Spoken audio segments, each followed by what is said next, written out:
In this video, I will guide you on how to fix Hulu login issues. If you're facing this problem, then the first thing you want to do is check your internet connection. Make sure you're connected to a stable Wi-Fi or mobile data. Weak internet can provide login. Now, the thing you want to do is check if the credentials are correct. You want to double check your email or username and password. Incorrect credentials are common cause for login problems. If you have forgotten your password, you can simply reset that.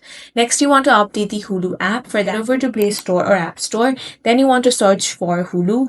Now, if you find an update button, simply tap on that and update the app to the latest version. Next, you want to clear Hulu cache. For that, tap and hold on the Hulu app. Then tap on this app info icon right here. Now tap on storage. Here tap on clear cache. Once that is done, head back. Now tap on force stop. Then tap on OK.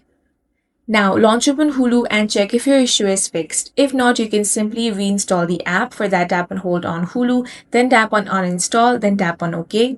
Once it has been uninstalled, reinstall it again and try logging in. That's all for this video. If you found it useful, make sure to hit the like button and subscribe for more videos like this.